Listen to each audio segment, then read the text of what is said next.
In this PowerPoint, we'll be talking about the definition of death and declaring death, which may be more complicated than what you may anticipate. Virginia has, by statute, a legal definition of what death is. It also sets forth requirements as to who can determine it.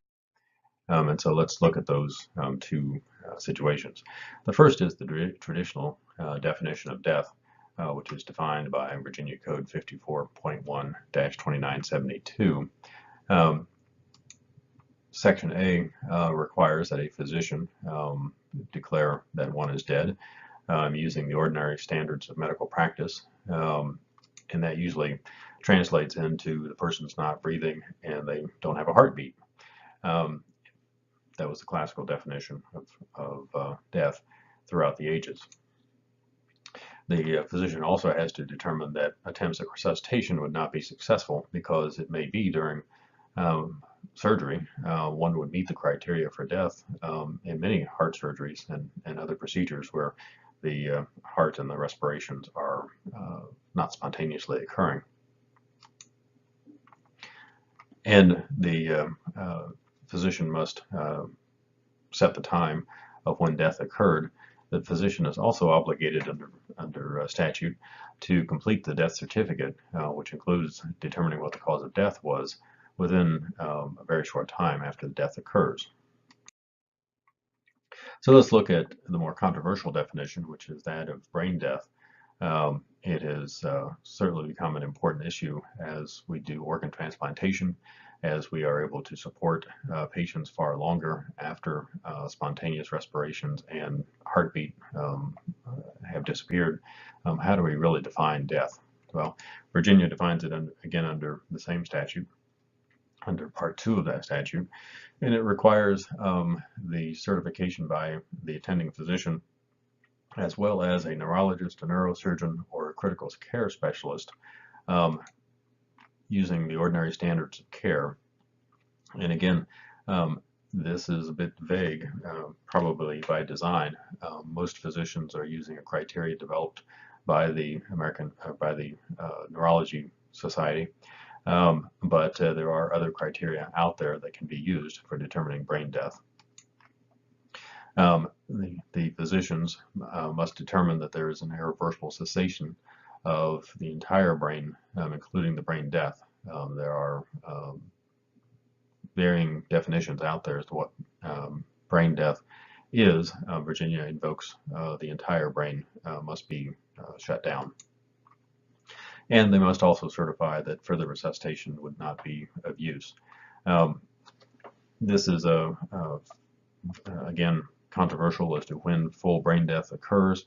One of the tests that is part and parcel of this examination is usually what's called the apnea test, and that requires that the patient be disconnected from the ventilator after being oxygenated well, and to see if there is any respiratory drive, which is a test to determine whether the brainstem is still functioning at all. If in the absence of any respiratory drive or attempt to breathe, then brain death is confirmed after having done all of the other tests such as an EEG and so forth. And again, death is deemed to be determined when these functions have ceased. You may have heard of a number of cases, including one at Medical College of Virginia, VCU, where the parents refused the apnea test, and the child, through the course of much litigation over several months, was maintained for a number of months in the absence of what was clinically believed to be any brain activity. But because the parents refused the final apnea test, the providers did not withdraw care pending further outcome. That is an unfortunate situation that comes up under this brain death, because there is a certainly minority movement out there who believe that there is no such thing as brain death if there is still a heartbeat. There are those who contend that brain death was created as a way of obtaining more organs for transplantation, and that the only true definition of death is the traditional one, where the heart and respirations spontaneously have stopped. The statute provides a provision for, particularly for long-term care and palliative care, for a nurse or a physician's assistant to declare death in a hospital, hospice, or nursing home setting. They've also expanded that to include the continuing care communities, as well as the Department of Corrections, i.e. Prisons. It has to be a nurse or a PA that's directly involved in the patient's care. And by nurse, I assume they're including nurse practitioners who may be involved in the patient's care. They can declare that the patient has died. If the patient was under a physician's care previously, the death was anticipated, and that the physician can't reasonably be available to make the pronouncement herself.